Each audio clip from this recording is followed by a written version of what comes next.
교계의 한 줄기 빛으로 아름다운 흔적을 남겼던 뉴 잉글랜드에 스테픈 울린이라고 하는 목사님이 있었습니다. 이분은 한때 목회 사역을 하면서 크게 낙심이 됐고 모든 목회를 그만두려고 포기하는 그런 시점에 이르게 됐습니다. 그런데 주님께서 꿈을 통해서 이분에게 영적인 소망을 회복해 하셨다고 합니다. 이런 꿈을 꿨다 그래요.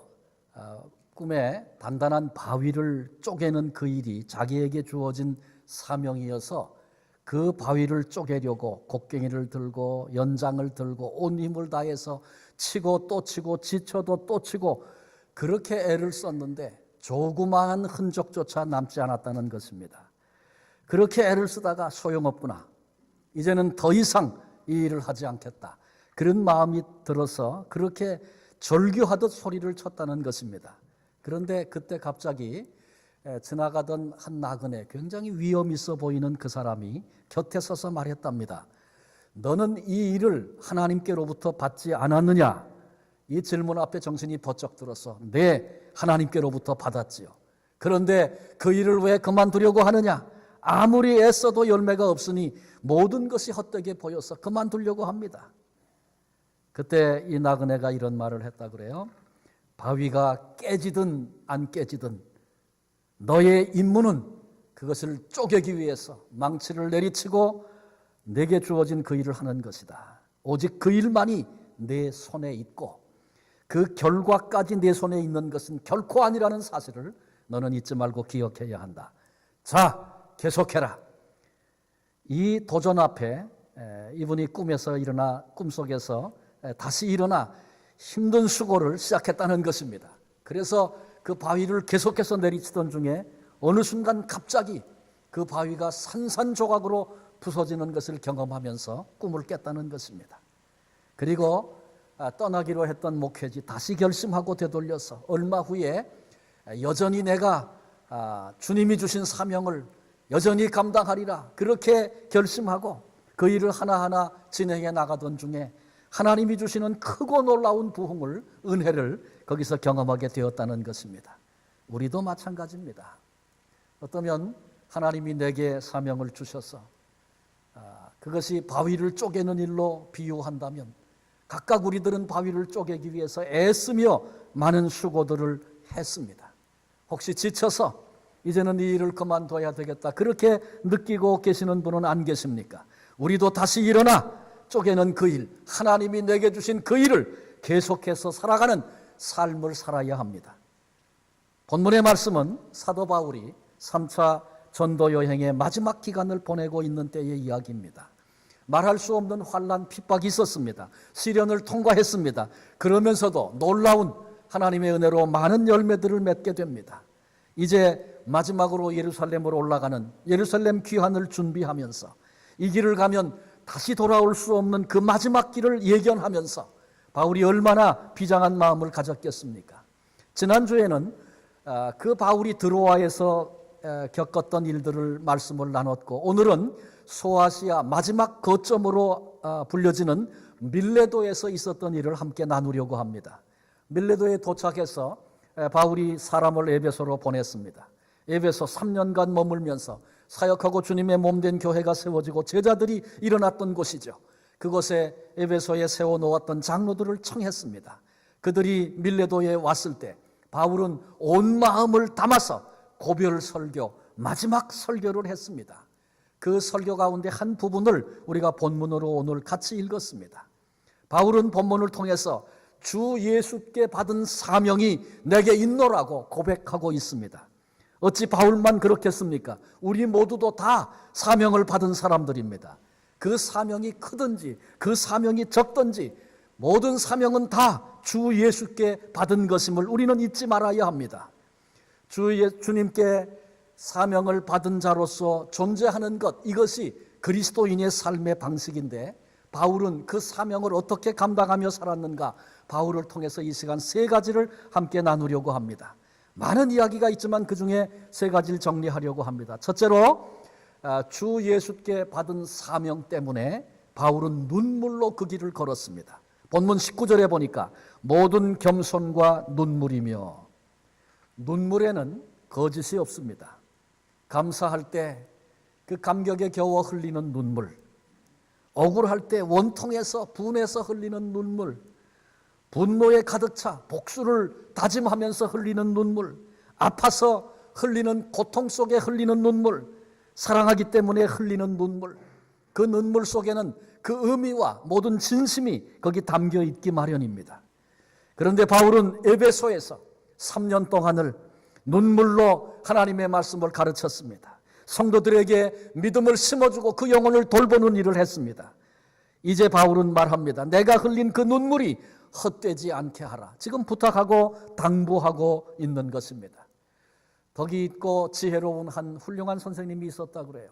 하루는 한 부모가 찾아왔는데 자기 아들이 불량한 아들이어서 아무리 해봐도 고칠 수가 없으니 선생님 이 아이를 좀 도와주십시오. 그래서 선생님과 그 부모가 의논을 하고 마침 결론을 내린 것이 선생님이 이분들 집에 가서 3개월을 같이 살기로 그렇게 계획을 했다 그래요. 결정을 했다 그래요.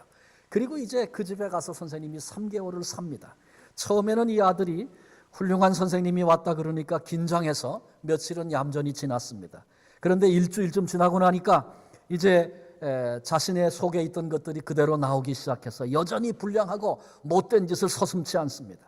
그런데 이상한 것은 한 달이 지났는데도 선생님이 이 아이를 꾸짖지 않는다는 것입니다.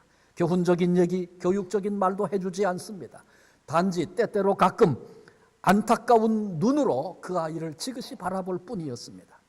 이 모습을 보던 부모가 선생님이 오면 선생님을 통해서 우리 아들이 좀 고쳐질 수 있겠다 그렇게 생각했는데 전혀 그런 게 보이지 않아서 부모가 낙심했습니다. 왜 아무 말씀도 안 하시는가? 그런데 이렇게 세월이 3개월이 다 지나가 버리고 말았습니다. 아들은 훌륭한 선생님이 오면 자기를 무척 괴롭게 할 것이다 생각을 했는데 아무런 책망도 하지 않아 아주 의아하고 이상한 생각이 들었습니다. 이제 선생님이 집을 떠나면서 그 아이에게 얘기합니다. 얘야, 내가 이제 3개월 이 집 살고 떠나게 됐는데 마지막으로 내 신발을 내가 좀 신겨줄 수 있겠니? 아들은 아무 생각 없이 그렇게 하죠. 그리고는 선생님 신을 씻기고 이제 신발끈을 동요매게 매고 있습니다. 그런데 갑자기 그 손에 뭔가 뜨거운 것이 떨어졌습니다. 아이가 깜짝 놀랐습니다. 보니까 액체가 떨어졌어요. 눈을 들어서 보니까 선생님, 자기를 바라보고 있는 선생님의 눈에 눈물이 그렁그렁 맺혀서 그 눈물이 지금 떨어진 거예요. 이 선생님의 눈물을 보던 이 아들이 갑자기 마음속 깊은 곳에부터 목이 메어 오르기 시작하는데 참을 수가 없었습니다. 그래서 선생님 앞에 꿇어 엎드려 무릎을 꿇고 통곡을 하기 시작했습니다. 아무 말씀도 없이 바라만 보시는 선생님의 그 눈물 속에 많은 교훈과 많은 의미가 담겨 있었던 것입니다. 결국 이 불량했던 아들은 이 선생님의 눈물에 굴복을 하고 감동을 받고 눈물의 훈계로 말미암아 새 사람이 되었다는 것입니다. 오늘도 이런 일은 여전히 벌어지고 있습니다. 부모님의 눈물의 기도, 자식들에게 얼마나 많은 영향을 주는지 모릅니다. 저는 주변에서 그런 얘기를 많이 들었어요. 자고 있는데 갑자기 뭐 뜨거운 것이 얼굴에 떨어져서 눈을 슬며시 뜨고 보니까 어머니가 혹은 아버지가 자기를 위해서 눈물로 기도하는 그 모습을 보면서 그때 그 눈물이 나를 살렸다고, 그때 그 눈물이 내 인생을 바꿨다고 그렇게 이야기하는 얘기를 수없이 많이 들었습니다. 제가 신학교 다닐 때 여러 교수님께로부터 배웠습니다마는 그중에 기억이 남는 선생님들이 있습니다. 그분들이 학문이 뛰어난다든지 경력이 화려하다든지 언변이 뛰어나다든지 그런 것 때문에 기억되는 것이 아닙니다. 문제를 일으키고 제가 신학교 다닐 때 신학생들 속에 왜 그렇게 문제가 많았는지 몰라요. 생각해보면 정말 우스꽝스러운 일도 많이 있었어요. 그런데 그 학생들을 끌어안고 울던 선생님들의 그 모습을 잊을 수가 없습니다. 그리고 그분들의 그 눈물이 얼마나 많은 사람들을 변화시켰고 얼마나 귀한 일꾼들을 일으켰는지 모릅니다. 저는 이 말씀을 준비하면서 제 자신의 모습을 돌아보게 됐습니다. 제 목회 중에 때로는 하나님께서 설교 중에 눈물을 주시기도 하고 기도할 때, 찬송할 때 눈물을 주시기도 하셨습니다. 어떤 때는 사람들 앞에 그게 민망해서 어떻게든지 좀 멈춰보려고 했던 그런 때도 있었던 것 같아요. 그런데 어느샌가 내게 그 눈물이 메말라 버린 그런 제 자신의 모습을 보게 됐습니다. 하나님 앞에 너무나 죄송하고 그래서 그 문제를 회개하며 하나님 내게 눈물을 회복시켜 주십시오. 그렇게 기도했습니다. 오늘 이 아침 바울을 통해서 메마른 눈물이 회복되어야 한다는 도전을 우리 모두가 받습니다. 사명을 받은 이들, 우리 모두는 다 주님께로부터 사명을 받은 사람들인데 사명을 받은 사람들은 눈물이 말라서는 안 됩니다. 여러분, 우리 각각 스스로의 모습을 돌아보십시다. 나는 주님을 위해서 울어본 적이 있습니까? 주님의 사랑 앞에 눈물 흘렸던 적이 있으십니까? 영혼들을 바라보면서 안타까우며 눈물을 흘렸던 적이 있습니까? 하나님의 나라, 주님의 몸된 교회를 생각하며 눈물을 흘렸던 적이 있습니까? 그런 눈물이 있는 자가 사명의 사람이라는 것 기억해야 할 것입니다. 두 번째로 바울은 주께 받은 사명을 감당함에 있어서 성령께 매였다고 그렇게 고백하고 있습니다. 22절에 보니까 보라, 이제 나는 성령에 매여 예루살렘으로 가는데 거기서 무슨 일을 당할는지 알지 못하노라. 성령에 매여, 이 말과 성령께 붙잡혀 똑같은 말입니다.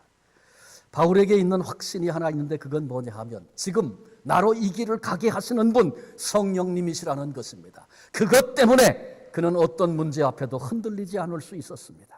예루살렘에 가면 무슨 일을 당할지 바울은 알지 못했다. 본문이 그렇게 말하죠. 근데 사실은 뭐 아는 것 모르는 것, 알고 모르고가 그렇게 중요하지 않습니다. 그러나 분명한 것은 내가 지금 이 길을 자의로 내 생각으로 내 계획을 가지고 가는 것이라면 가다가 실증나면 멈출 수도 있는 겁니다. 가다가 저 길이 더 좋으네 그러면 그 길로 갈 수도 있는 겁니다.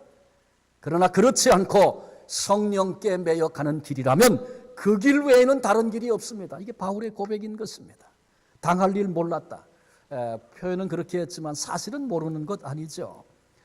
어렵고 힘든 일이 그를 기다리고 있다는 것 성령께서 계속 증언하고 계십니다. 23절에 보니까 오직 성령이 각 성에서 내게 증언하여 결박과 환난이 나를 기다린다 하시나, 주변에 바울을 아끼는 사람들이 기도하는데 성령께서 이렇게 깨닫게 하셨어요. 그리고 바울을 붙잡고 울면서 만류하는 겁니다. 21장에 이제 다음에 우리가 살필 텐데 가이사랴 빌립의 집에 갔는데 거기 아가보라고 하는 선지자가 찾아왔어요. 그리고 바울의 띠를 가져다가 수족을 결박하고 이 띠의 임자가 이렇게 이방인들의 손에 의하여 결박될 것이다. 그렇게 설명했습니다. 그런데 바울은 결박이 기다리든지 죽음이 기다린다 하여도 성령께서 매어 이끄시는 그 이끄심 앞에 기꺼이 순종하겠습니다. 이게 바울의 고백이고 모습입니다. 지금 바울의 마음을 사로잡고 있는 것, 바울의 마음을 메고 있는 것, 그것은 성령님이셨습니다. 그리고 강권하시는 그 성령님의 역사하심 앞에 바울은 기꺼이 순종하고자 하는 것입니다. 그렇습니다. 성령님께 매이면 소명이 분명해집니다. 성령님께 내가 붙들려 있으면 하나님이 나를 부르셨다는 사실이 분명해집니다. 그러나 반대로 삶의 염려에 매이게 되면 소명을 망각하는 일들이 얼마든지 많이 있다는 것 기억해야 합니다.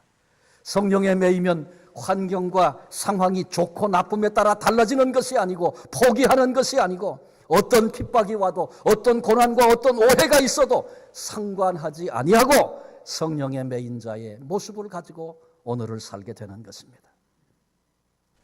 복음을 위해서 헌신하고 소명을 받은 선교사들이 그 길을 가면 고난이 찾아오는 것 불보듯 뻔한데 그럼에도 일어서서 그 길을 걷는 것은 억지가 아닙니다. 쓸데없는 고집이 아닙니다. 성령께 매여서 가는 그 길이 순교의 길이라도 기쁨으로 그 길을 가는 것입니다. 우리가 사명자로 오늘을 살아가는 그 길에 사탄의 강력한 방해가 있고 올무가 있고 유혹이 있고 위협이 있다는 거 알아야 합니다. 성령께 매여서 성령의 인도하심과 이끄심에 민감하게 오늘을 살아야 합니다. 내 느낌이나 내 감정으로 반응하며 그렇게 사는 것이 아니라 이 일을 통해서, 이 사건을 통해서, 이 순간을 통해서 성령님이 내게 무슨 말씀을 하시는가, 성령께서 나를 오늘 어떻게 인도하시는가 확인하고 그 길을 가는 사람, 그 사람이 성령 충만한 사람이고 성령께 매인 사람이고 주 예수께 사명을 받은 자의 모습입니다. 그 사람이 바른 사명의 사람인 것입니다. 마지막 세 번째로 사도 바울은 주 예수께 받은 사명 때문에 목숨을 거는 사람이었습니다. 24절에 보니까 내가 달려갈 길과 주 예수께 받은 사명, 곧 하나님의 은혜의 복음을 증언하는 일을 마치려 하면은 나의 생명조차 조금도 귀한 것으로 여기지 아니하노라. 자기 생명이 귀하지 않은 사람이 어디 있겠어요? 죽음 앞에 안타까워하지 않을 사람이 어디 있어요? 그런데 바울은 자기의 생명 조금도 귀한 것으로 여기지 않는다 선언합니다. 무엇 때문에? 주 예수께 받은 사명 때문에. 바울이 언제 주 예수께로부터 이런 사명을 받았습니까? 다메섹 도상입니다. 그때 바울은 사울이라고 하는 이름을 가지고 예수 믿는 자들을 잡아 죽이기 위해서, 감옥에 쳐넣기 위해서 이제 달려가고 있었습니다.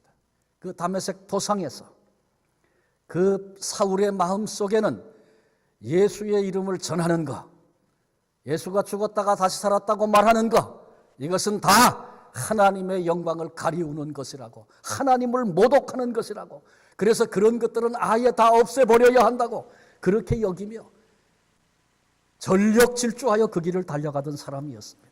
그런데 다메섹 도상에서 부활하신, 영광을 입으신 하나님이신 예수 그리스도, 거기서 만났습니다.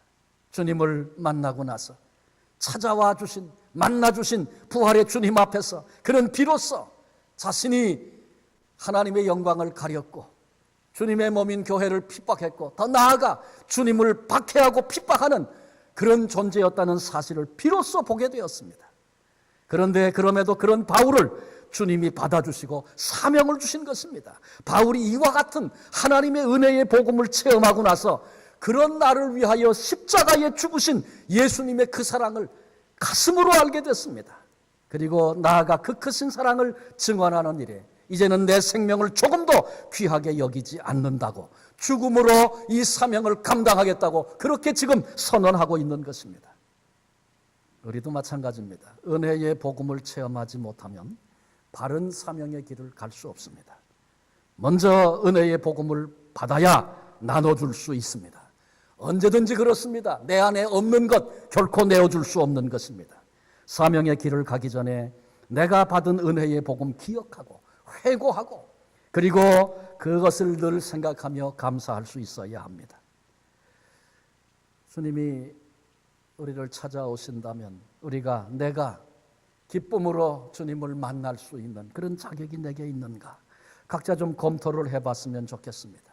우리가 아직 죄인 되었을 때에 무슨 얘기입니까? 하나님을 대적하고 불순종하고 내 뜻을 따라 살고 죄악을 벗삼아 살고 그것을 오히려 자랑스럽게 여겼던 그때, 우리 마음이 여전히 악했을 그때 그리스도께서 그런 우리를, 그런 나를 위해 십자가에 죽으셨습니다. 그리하심으로 우리를 향한 하나님의 사랑을 확증하셨다고 성경은 말씀하고 있습니다. 주님이 그런 우리를, 그런 나를 용납하실 때 어떻게 하는지 이제부터 내가 너를 지켜보겠다. 주님이 그러지 않으셨습니다. 십자가의 사랑을 듣고 주님 앞에 두 손 들고 나갈 때 너 이제부터는 나한테 이렇게 살겠다고 약속해라. 주님이 조건을 걸지 않으시고 그냥 있는 그대로 받아주셨습니다.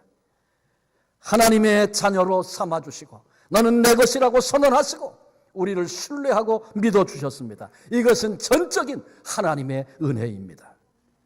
저는 중학교 때 저희 집에서 제 선친이 교회를 개척하셔서 집이 교회가 돼서 집에서 예배를 드렸습니다. 매일 차인벨 틀어놓고 새벽 예배하고요. 수요 예배 또 집에서 예배하고 주일이 되면 다 방마다 들어가고 마루에서 저희 선친이 설교하시고 또 그룹별로 아이들 또 따로따로 거기서 또 하고 집에서 다 그렇게 했었어요. 그러니까 새벽마다 2층에서 초인배를 치는데 안 깰 재간이 있습니까? 마지못해 할 수 없이 다 일어나는 거죠. 그리고 새벽 예배를 드렸습니다. 근데 어린 시절인데 새벽 예배를 드리다 그런 마음이 들었어요. 내가 오늘은 하나님 앞에 잘 살아봐야 되겠다. 왜 그런 마음이 들었냐 하면 다른 친구들이 안 하는 새벽 기도를 저는 지금 하잖아요. 근데 새벽 기도, 새벽 예배를 드리고 기도하고 나서 남들하고 똑같이 살면 얼마나 억울한가 그런 생각이 들었어요. 그래서 내가 이를 악물고 내가 남들처럼 살지 않겠다. 그래서 하나님 앞에서 말씀대로 살아보려고 애를 썼던 적이 있었습니다. 정말 그때 마음이 나는 지금 생각해도 참 어떻게 그런 마음을 가졌을까 그런 마음이 들어요. 근데 결과는 어땠을 것 같아요? 그렇게 애는 썼는데 내가 다른 사람같이 살지 않고 말씀대로 한번 살아보겠다 그랬는데 실패한 날이 수두룩한 거예요. 그 실패의 자리에서 나는 도대체 뭔가, 새벽에 기도한 건 그런 뭔가, 나는 이런 존재밖에 안 되는가, 나 자신을 보니까 그렇게 절망스러울 수가 없더라고요. 그런데 한 번은 제 모친이 우국기도원, 삼각산에 있는 우국기도원에 기도하러 가시면서 저를 데려가셨어요. 가서 기도하는데 그때 그렇게 실패했던 내 모습을 돌아보고 하나님 도대체 나는 어떤 사람입니까?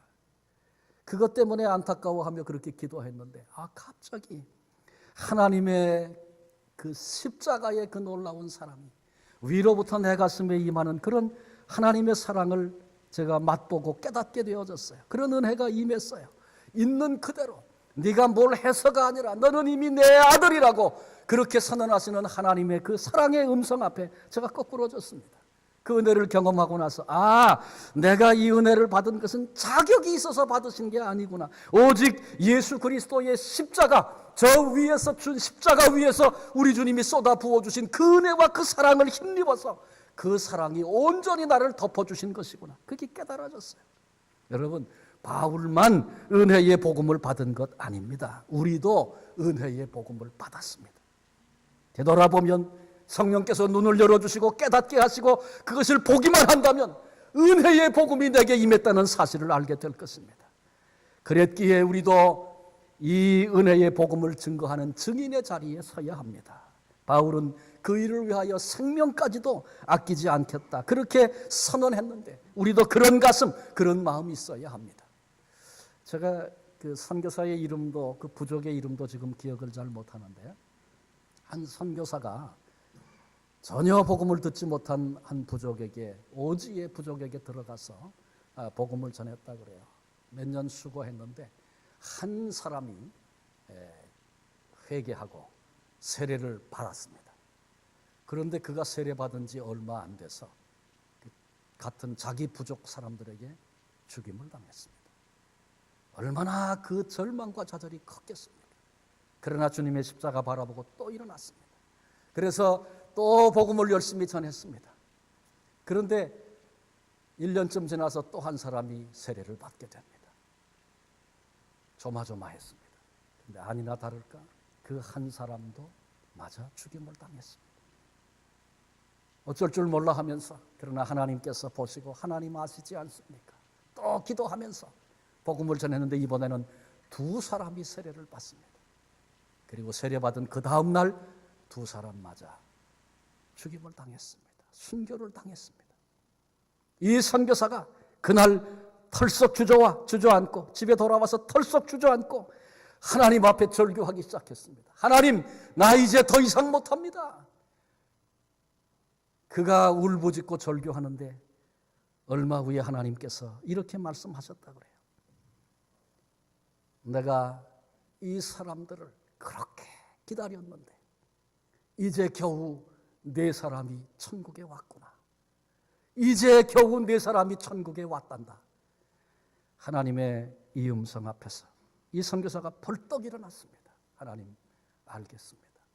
하나님 알겠습니다. 그리고는 그 땅에서 그가 순교하기까지 복음을 전했고, 그리고 그 땅의 그 수많은 사람들 속에 복음이 놀랍게 역사하는 그런 일들을 경험하게 되었다고 합니다. 여러분, 우리는 선교지에 나가 살고 있는 사람들은 아니죠. 여기서 복음 전한다고 뭐 좀 불편하고 욕은 먹을 수 있겠지만 무슨 죽기까지 생명을 내놓을 그런 일이 어디 있겠습니까? 그러나 성경은 그렇게 말합니다. 내가 그리스도와 함께 십자가에 못 박혔나니.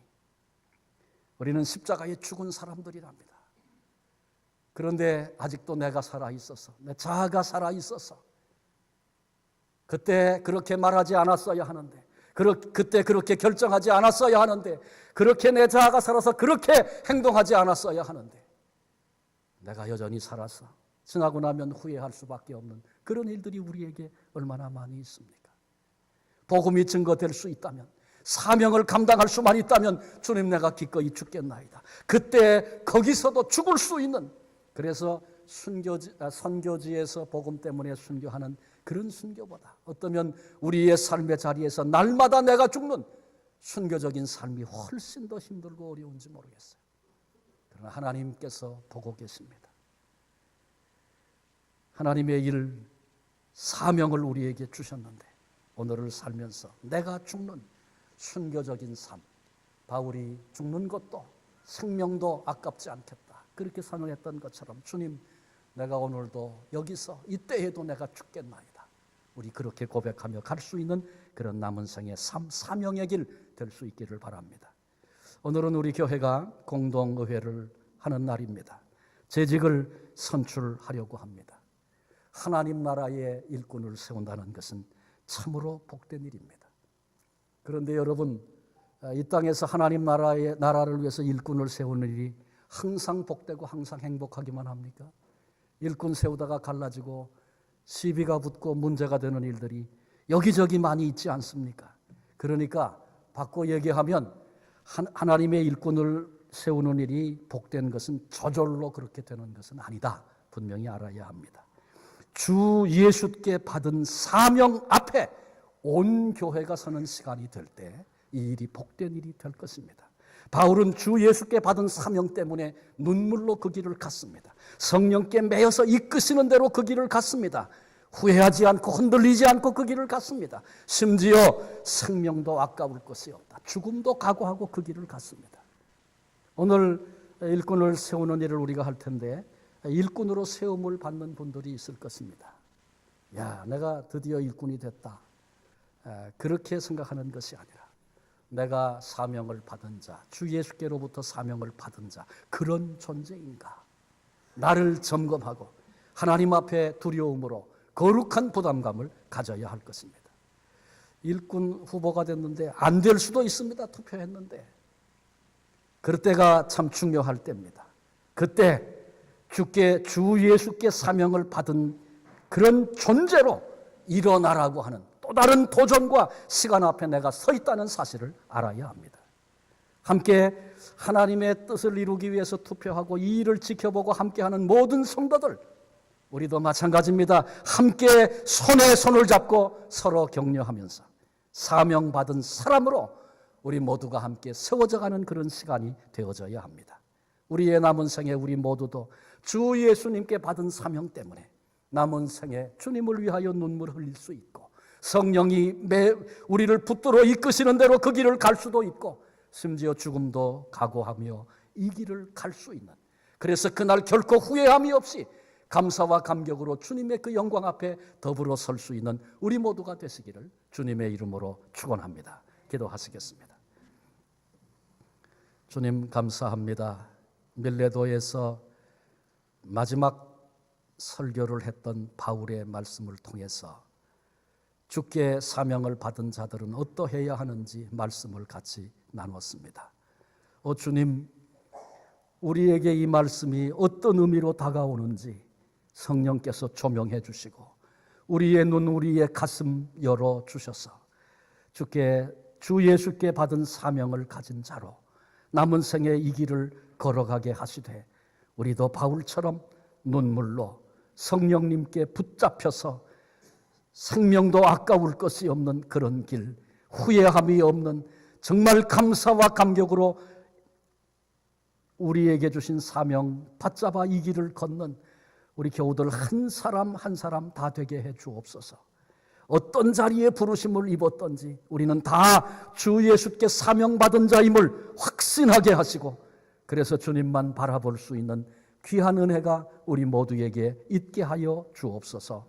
오늘 예배 후에 공동의회 갖게 됩니다. 일꾼을 세우는 이 일에도 동일한 가슴과 마음이 우리에게 있어서 하나님께 영광만 되게 하시고 우리가 이 공동의회 이후에 모두가 다 함께 같이 손을 잡고 아버지 앞에 사명자로 일어서는 그런 은혜의 시간만 되게 해 주옵소서.